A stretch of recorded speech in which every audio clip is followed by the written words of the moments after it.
Yeah. Yeah. Good evening, one and all. Today we are here to acquaint ourselves with an experience of spiritual healing by Miss Pooja Kapoor. Miss Kapoor is a teacher. She's a motivational speaker and a counselor. She has an experience of 15 years of teaching. She has conducted workshops and talks for senior citizens, students, women empowerment, and rehabilitation centers. She has done her MSc in counseling and spiritual health. She is a Bachelor of Education with guidance and counseling for an additional subject. As an additional subject, she has done her diploma in early childhood education and development. She is a Bachelor of Commerce. So today we are here with a multi-talented personality with us who will explain us about spiritual healing. On behalf of Shiva, I welcome you, Pooja ma'am, and I hand over the platform to you.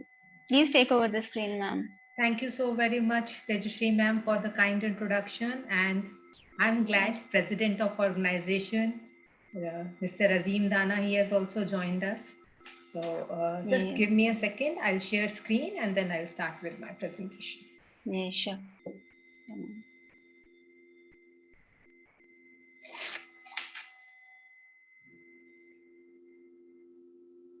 I hope the screen is visible. Yes, it's visible. Yes, Siri. 1 second. Yeah. So screen is visible and I am audible, right? We can start. Okay.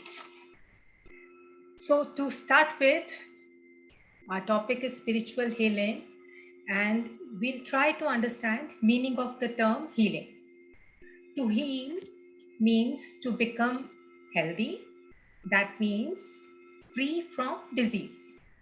Now, the question is, suppose your client is suffering from diabetes. If he or she is taking medicines regularly and timely, are these medicines actually healing your client? Or say if someone is suffering from hypertension, does it get healed by medicines? Which means after some time when this person is healed, he or she should stop taking medicines. So now when we look around ourselves in present scenario, there are many diseases that can be controlled with medicines, but cannot be cured or healed. And have you ever given it a thought why? So, because diseases and your emotions are connected. Like repressed anger causes migraine or chronic back pain. Anger causes high blood pressure or heart disease. Anxiety causes irritable bowel syndromes, heart palpitation, and so on and so forth. Now, it's not that I'm against any branch of medicine. In fact, each branch has its own importance and benefits. But sadly, medicines are not working on emotions. Like when someone undergoes a surgery for removing heart blockages, doctor says, now you have to be careful, dhyan rakhna, haan, dobara blockage na ho jaye. And we never ask why. When it is removed once, why it will happen again.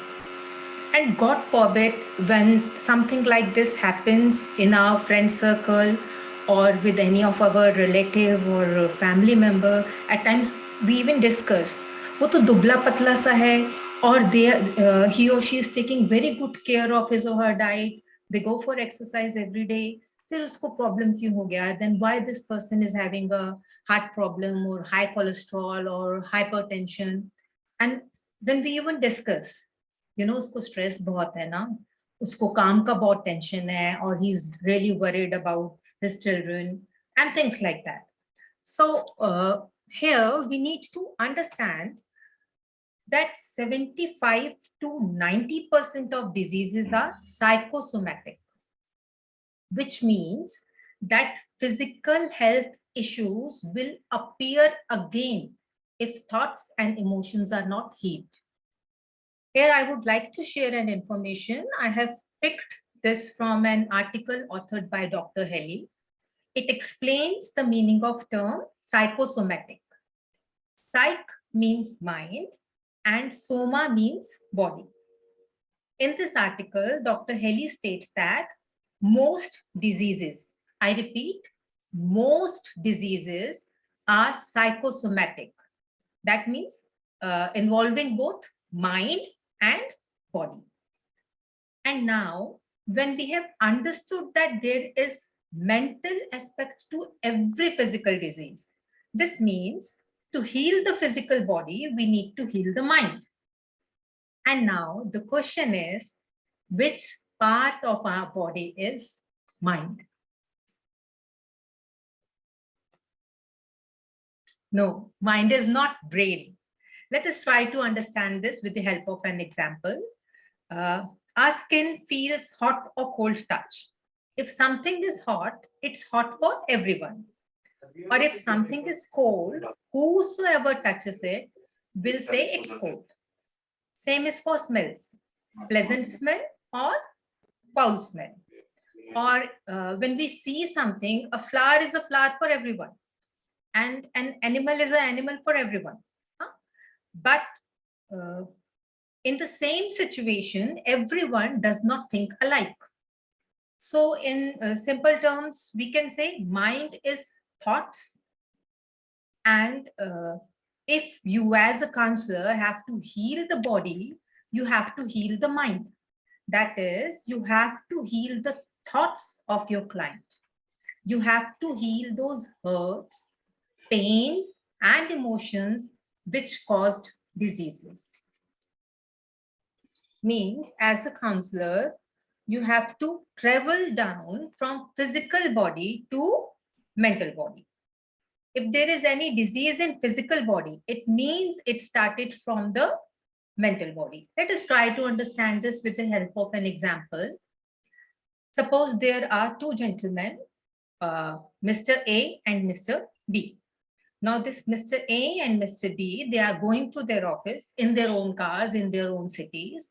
And on the way to office, they happened to see a terrible road accident. The immediate thought of Mr. A, I need to help them. So he'll call ambulance, he'll inform police, and he'll move on to his office. Now let's come to Mr. B. The immediate thought that came to Mr. B's mind, roads are very unsafe these days. Oh my God, pata nahi bichara bachega bhi ya nahi. Or people are into too much of rash driving these days. And with these thoughts, Mr. B is going to his office. When he reached his office, he shared the incident with his friends. They'll also feel sad about the person who met with an accident on the road. They'll also be concerned, which means negative thought created by Mr. B leads to negative emotion. And then this is gradually creating a negative aura or a dark energy circle. The persons who are coming in contact with him are also feeling sad. And this will affect his physical body also. Physical body in the sense that day, Mr. B might not feel like eating his lunch, or he might feel as if his own whole energy is drained out.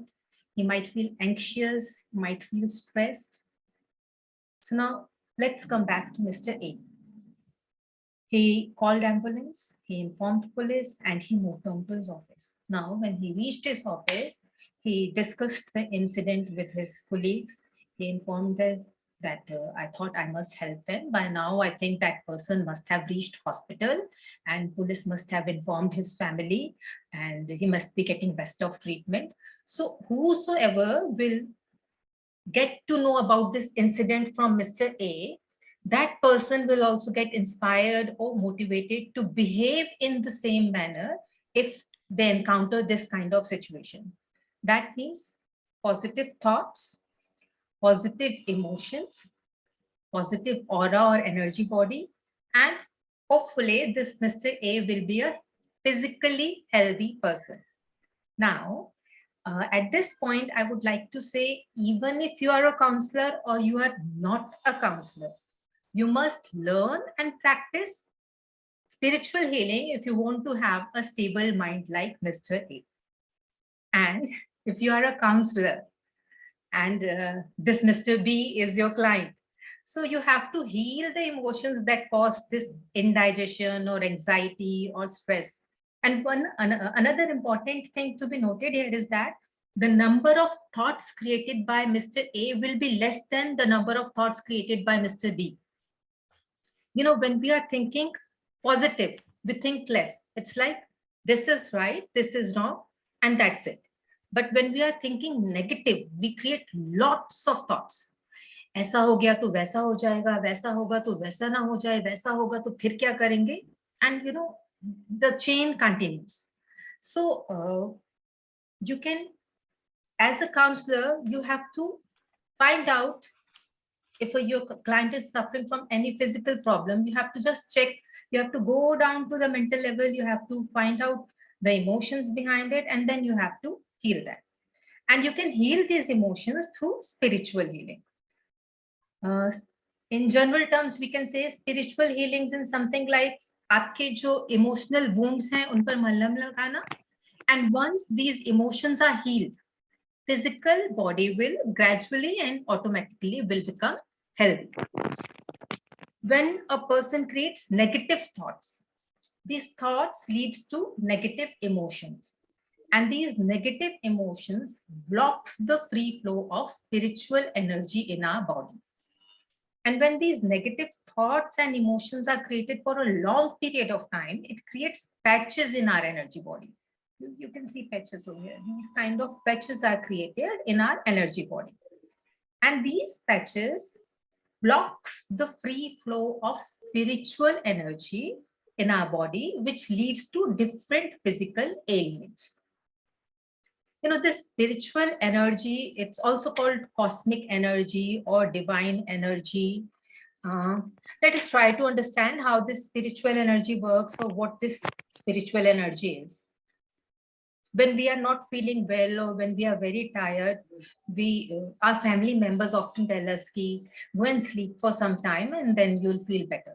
And we have also experienced it. When we are very tired, we sleep for some time and then we feel better. So what is the connection between sleeping and feeling better?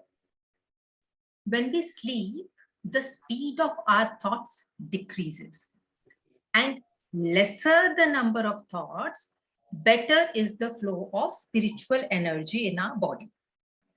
This spiritual energy is available in abundance, and it is there for everyone, but we only block it through our negative thoughts and emotions. So when we were talking about the spiritual energy, so when we are in deep sleep or when we meditate, this flow of spiritual energy or divine energy or cosmic energy, it heals our patches and it heals our physical body in turn. Something like, if we compare it with maybe a patch on the cloth, and this spiritual energy works as self-exelmatic to clear those patches, and then gradually the physical body gets healed. So in spiritual healing, we heal mental body, we energize energy body so as to have healthy physical body. As a counselor, if you practice spiritual healing for yourself, you'll have a stable mind and you will be in better position to help your clients. And you can also teach the same to your clients, which will heal them and will empower them to help others. It's like you are learning to bake a cake, or say you are learning to cook healthy food. Now, as a counselor, you have to feed yourself with this healthy food daily. Excuse me. And you have to teach your clients to cook the same and feed themselves. So in our course, we share detailed information about 7 chakras, which are also called energy centers, meridians, or neurobics. Each chakra has a symbol, swar, mudra, color, virtue, and energies related to it. We'll learn about the same in detail. We learn about the problems that we face when these chakras are blocked or when these chakras are not balanced, technique to balance these chakras, and physical and emotional benefits of balanced chakras. We'll also learn about the symptoms of unbalanced or weak chakras. So these chakras are energy centers and they are located in the center of the body. If these chakras are balanced, all body organs will be healthy. We learn about different mudras in spiritual healing. We learn about different mudras. That means hand gestures, which are related to different chakras. We'll also learn about 7 virtues of God, color related to each virtue, and chakra related to each virtue. And the combination of all this is a technique through which we can experience free flow of divine energy in our body.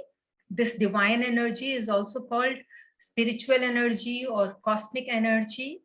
So basically, we learn the different techniques which we use together so as to help ourselves to have a free flow of spiritual energy or divine energy in our body, which releases the blockages and heals the physical body also. So that is all from my side. Thank you. If you have any query related to my presentation, you may please go ahead and ask. I'll stop here.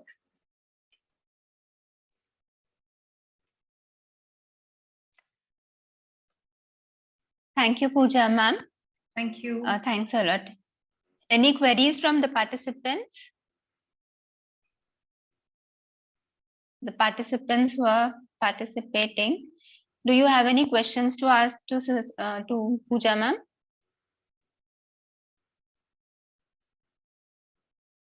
Please write in the chat box, like if there are any queries.